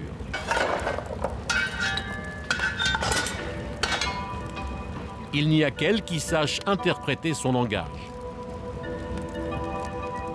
Donc là, ça va pas tarder à passer là-haut. Donc voilà. Alors, c'est le moment un peu magique où l'alambic prend vie. Mon grand-père disait le sang coule dans ses veines. Ça y est, c'est parti. Donc voilà, alors là, les vapeurs sont là. Donc c'est bouillant, hein. Ah ouais, et ça sent. Alors vous avez le parfum qui arrive, ça c'est génial. Vous mettez la main, vous avez un petit peu de vent. Et ça, c'est les vapeurs qui arrivent. D'abord, ça commence par... Après 1h30 d'attente, l'alambic délivre son nectar. Voilà. Voici ce qu'on appelle un esprit parfumé.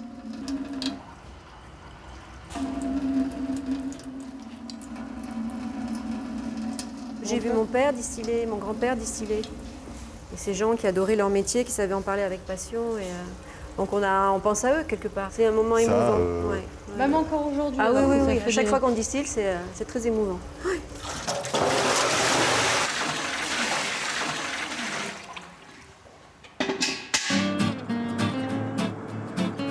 Lorsqu'il ne travaille pas à la distillerie, Laurent sillonne la Corrèze pour faire déguster ses liqueurs aux chefs cuisiniers de la région. Un retour aux sources pour cet enfant du pays qui a passé près de 10 ans à Paris. C'est une région qui me touche, c'est vraiment mes racines, c'est mon terroir. J'ai découvert ce métier et j'ai découvert en fin de compte un métier fantastique et une passion. Et puis c'est pour moi aussi une fierté de pouvoir dire je participe à la marche en avant de la distillerie.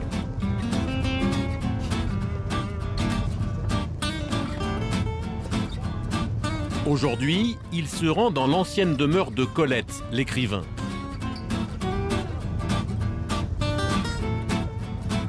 Le château de Castelnovel.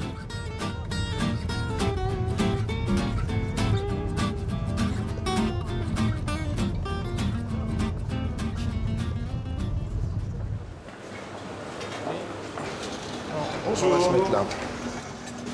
En cuisine, Nicolas Soulier, le chef, travaille la liqueur de noix depuis 3 ans. À 37 ans, il vient de décrocher sa première étoile. Du persil haché là-dedans.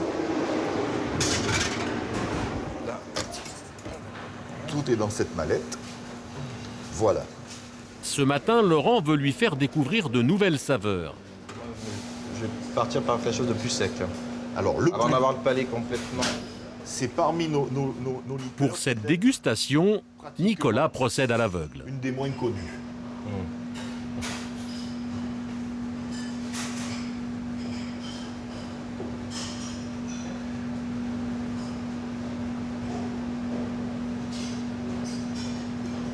Il n'y a rien, j'ai essayé de trouver. Moi, c'est une de mes liqueurs préférées, mais je crois que c'est le genre de liqueur on aime ou on n'aime pas.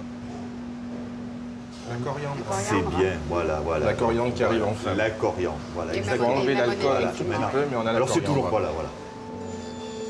Pour ce chef, originaire du sud-ouest, C'est pas évident là. Hein. On va être sur du sucré. Est-ce que la douceur vient d'un fruit piquant? l'avenir passe par le maintien des savoir-faire traditionnels. On est dans un terroir qui est riche de produits. La Corrèze, aux confins de 3 régions, enfin il y a le Périgord, il y a le Lot. Utilisons le maximum de produits de la région. C'est la défense d'un patrimoine, la survie de nombreux métiers derrière, qui sont peut-être des ramasseurs de noix, des producteurs de foie gras, je sais pas, les personnes qui font l'armagnac. Voilà, c'est la défense d'un patrimoine, la défense de petits métiers aussi. C'est en goûtant la 4e liqueur la plus étonnante que Nicolas trouve finalement l'inspiration. C'est un peu déroutant. C'est un peu déroutant parce qu'on n'a pas l'habitude de le voir comme ça. Oui, parce que les arômes la corsent toujours plus. Et bien sûr. Et bien sûr. Là, on la retrouve sur le palais, en fait. Voilà. C'est ce côté farineux de la châtaigne. Voilà. Et ce côté caramélisé à la fois. Non, il y a une petite erreur là. Une petite erreur. Pas la châtaigne. C'est la fête de cacao. Ah, et le côté caramel, c'est ça qui... oui. C'est la fête de cacao. Qui aurait pu ramener sur la C'est la châtaigne. fête de cacao. Ça ramène des parfums d'enfance. Derrière chaque parfum, mais même dans la vie courante, on peut retrouver une histoire, ça nous amène une image, ça peut nous amener à faire un plat, ça peut nous amener à faire une association peut-être insolite, mais chaque fois, oui, ça peut nous secouer un peu l'esprit et l'histoire et le passé. Pierre, tu peux essayer de faire qu'à souffler là? Le chef veut tout de suite tester ce nectar de cacao sur un soufflet pâtissier. Et dessus, on ne mettra pas de sucre glace, on mettra du cacao. Pour la base, quelques centilitres incorporés à la crème.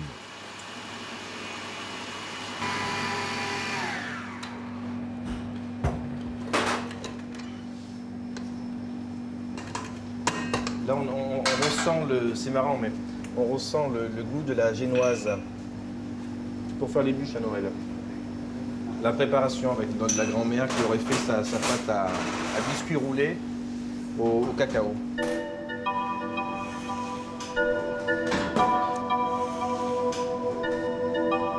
En 10 minutes, la nouvelle recette imaginée par le chef est prête à être dégustée. Voilà. Juste. Il tient à la faire goûter à Laurent, le maître liquoriste. On le sent. C'est bien. Très bien même. Ah oui, C'est juste ce qu'il faut. Ouais, c'est délicat.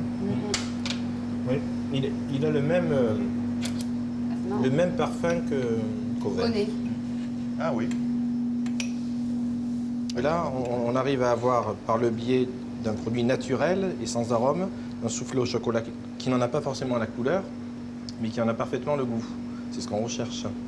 Là aussi, il peut y avoir il y a une histoire à raconter, il y a quelque chose de surprenant. Donc c'est très intéressant. Ce soufflé, revisité grâce à la liqueur de Laurent, sera dans quelques semaines à la carte de ce restaurant étoilé.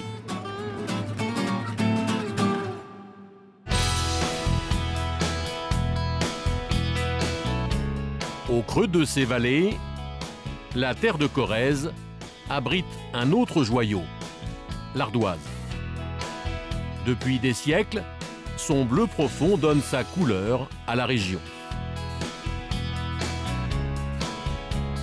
Ici, chaque village est recouvert de ce schiste qui le protège des rigueurs de l'hiver aux portes du Massif central. Pourtant, l'extraction et la fabrication de ces ardoises ont bien failli disparaître à la fin du XXe siècle.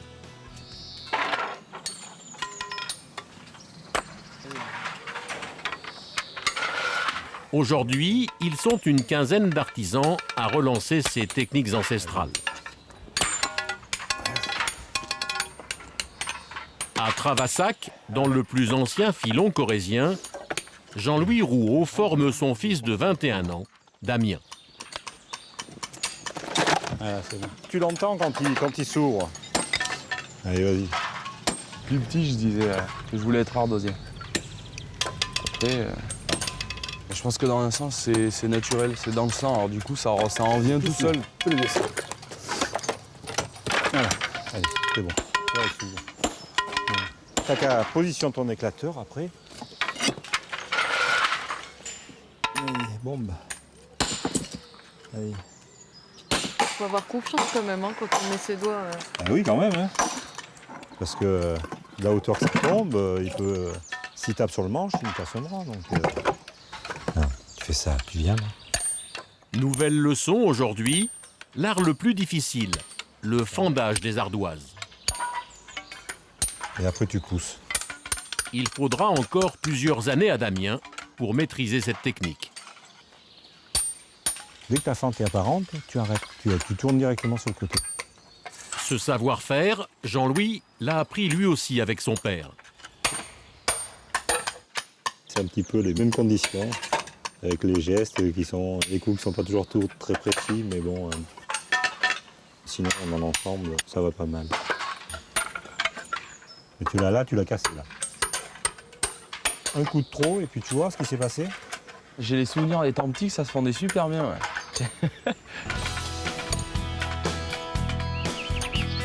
La carrière où travaillent Jean-Louis et son fils est située en contrebas d'un site exceptionnel, les pans de Travassac.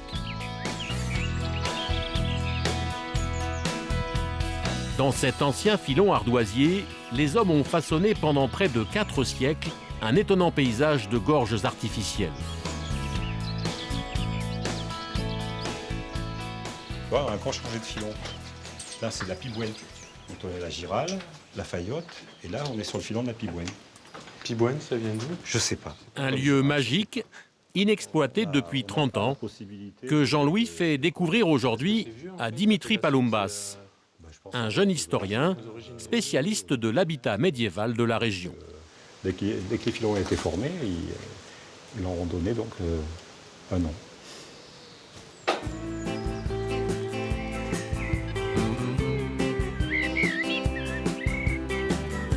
C'est au XVIIe siècle, sur ce qui n'est à l'époque qu'une colline, que débute l'exploitation du filon de Travassac. Pour extraire l'or bleu, les ouvriers creusent sans relâche des puits verticaux à même la roche. Et pour relier les 7 galeries de la carrière, les ardoisiers ont imaginé un système ingénieux. Ce qu'on appelle des perces, c'est des trous qui sont faits donc, dans ces masses de roches qui servaient à communiquer de filon en filon. Donc elles sont toutes percées les unes les autres, de façon, après il y avait un réseau de voies de chemin de fer qui avait été installé, où ils communiquaient comme ça et ils éliminaient la pierre. C'est difficile de dire autre chose que d'être... ne pas être impressionné. Après, ce qui est intéressant, en effet, c'est de voir, d'imaginer la configuration sur place et d'imaginer tous les ouvriers, en fait. Parce que là, c'est vide, donc ce vide crée l'incompréhension. À l'âge d'or des pans de Travassac, à la fin du 19e siècle, ils sont 300 ouvriers ici. À l'époque déjà, le métier d'ardoisier se transmet de père en fils. Et dès 14 ans, les jeunes des villages voisins viennent travailler aux côtés de leurs aînés. Parmi eux, sur cette photo des années 20, l'un des ancêtres de Jean-Louis. Tu vois mon grand-père ici, assis. Quel âge il devait avoir? Je sais pas. Il paraît jeune, hein? Ouais, ils sont tous quand même relativement jeunes, hein. J'en ai connu pas mal. Celui-ci aussi. Il a travaillé combien de temps, votre grand-père, ici? Il a fait sa carrière. Hein. Il devait faire 42 ans, 43 ans de travail.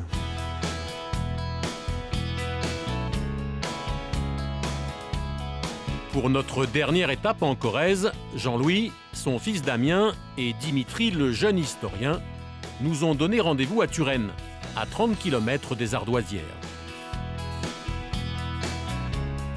Du haut de cette citadelle, durant 900 ans, de puissants vicomtes ont dominé le Limousin, le Périgord et le Quercy.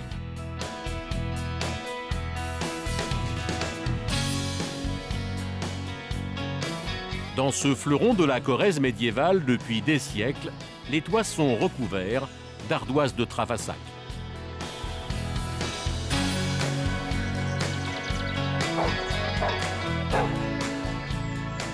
À Turenne, c'est au tour de Dimitri de recevoir les ardoisiers pour les guider dans ce lieu qu'il étudie depuis 4 ans. Ouais, c'est magnifique. C'est quoi? C'est des escaliers qui permettent de monter à l'étage? Non, ça c'est une tourelle Tourelle résidentielle, en fait. Et après, c'est vrai qu'avoir un petit bâtiment comme ça en surplomb, c'est quand même un marqueur d'un certain niveau social. Ah oui, c'est aussi qu'ils ont doublé toutes les maisons, enfin les façades sur rue, à l'époque du 15e, 16e siècle.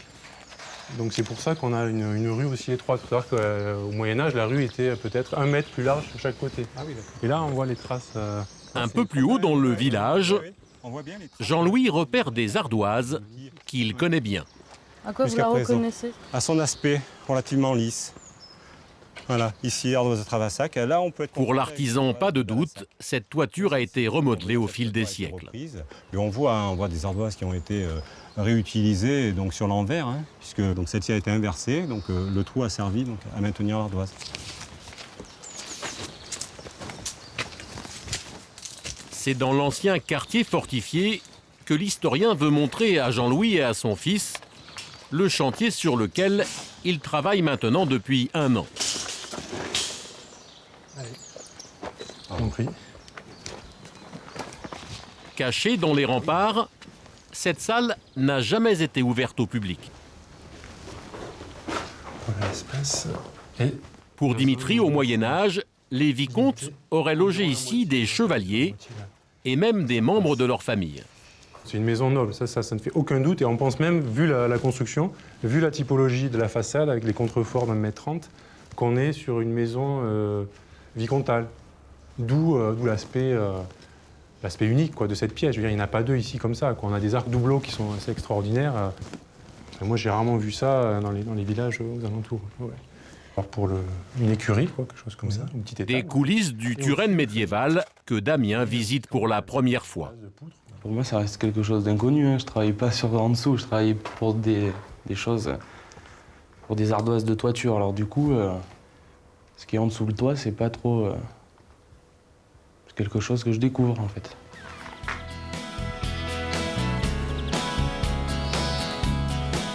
Jusqu'au XVIIIe siècle, le fief de Turenne est la province la plus puissante de France. Pour asseoir leur pouvoir, c'est sur ce piton rocheux dominant la région que les seigneurs bâtissent leur forteresse.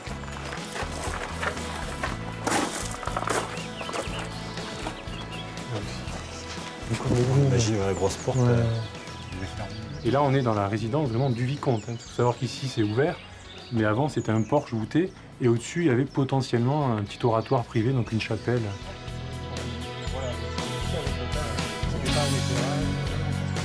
Autre vestige, cette tour médiévale. Elle a été érigée par l'un des vicomtes pour symboliser sa fidélité au royaume de France. Il a construit une tour d'hommage qui ne sert à rien d'autre que à rendre l'hommage, en fait, parce qu'elle n'est pas habitable à l'intérieur. Voilà. Elle n'a pas servi de vigie ou de... Elle a pu servir aussi après coup, bien sûr. Ouais, c'est aussi ça. D'accord. Mais c'est avant tout pour montrer l'allégeance au roi de France.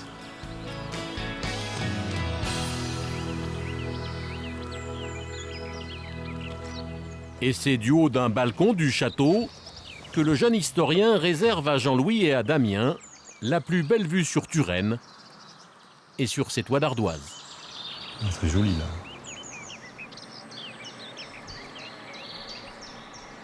Je me dis qu'il y a des gens de ma famille qui ont peut-être participé à faire ces ardoises et que maintenant elles sont posées sur ces toits. Du coup, ouais, c'est assez... on va dire que c'est assez touchant de venir là et de voir ces ardoises posées sur tous ces toits. Ça laisse une trace. Oh ben là, il y a une trace quand même. Quand même quelque chose. Il n'y a pas de parole, mais il reste ces ardoises du coup.